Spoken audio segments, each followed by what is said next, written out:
Boxing, and I'm back at it once again with another boxing video. You heard?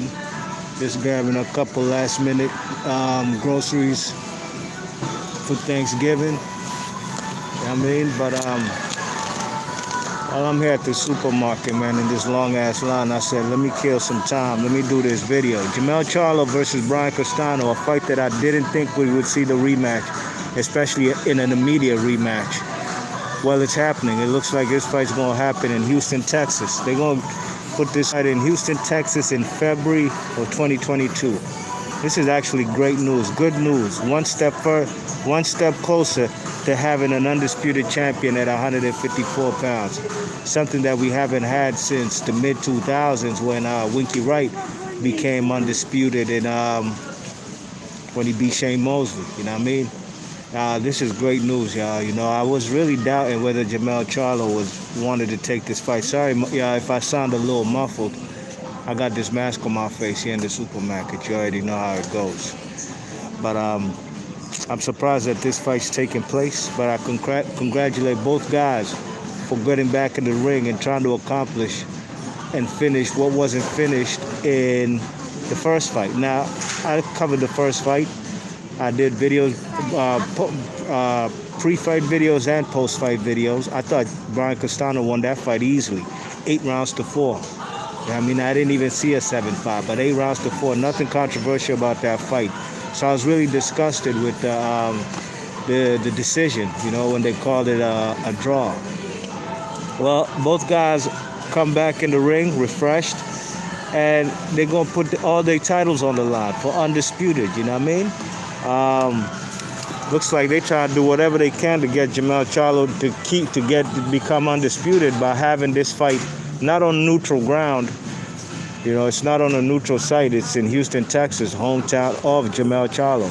But that's nothing new. Unless the fight is in Argentina, everything that Brian Castano is going to face as far as not fighting in Argentina, he's going to be fighting on the road.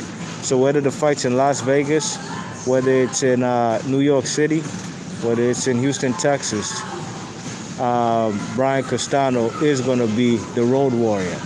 You know, I personally would have liked to see this fight on a neutral ground, especially if the guy who didn't win the fight the first time, why does he get rewarded with a gift decision and then gets rewarded with a fight in his hometown? You know what I mean?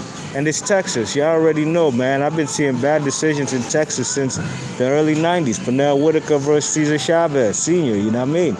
You know, Kid Anafawache versus, what's that Hispanic guy from San Antonio? Man, I covered the video. Go check out my video, you know what I mean? That was a bad decision in San Antonio. Paulie Malignaggi versus, who was it? Was it Baby Bull Diaz?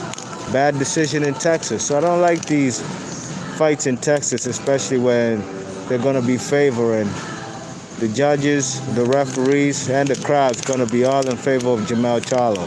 Jermell Charlo wasn't confident after they read that decision. He was actually relieved to walk out of that fight with a draw.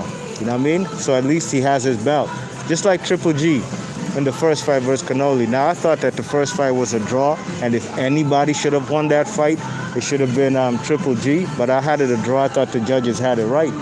But when they post-fight interview and they talked to Triple G, he was just happy to still have his belt. He was like, hey, at least I still have my belt. That's not the way to think about it and go about it, you know what I mean? You check it, and that's possibly why Triple G got his ass walked down by Cannoli in the second fight. You know, but I'm looking forward to this rematch, you know what I mean? And hopefully the judges and referees get it right, and hopefully the right man could win. It's a damn shame Castano didn't walk out that fight earlier this year as the undisputed 154-pound champion.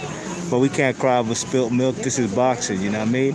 Where the popular fighters already are up 3-0 on the scorecard going into the fight. It's just how it is, and it's a damn shame. But we shall see, man. Looking forward to this. You already know Brian Castano is a man who beat Errol Spence in the amateurs. So this Argentine ain't no slouch, you know what I mean? This guy's the real deal, really and truly. And we shall see. I'm looking forward to this fight. B Marsh Boxing. Leave your thoughts and comments. And I'll catch you on the next one. I'm out of here. Peace.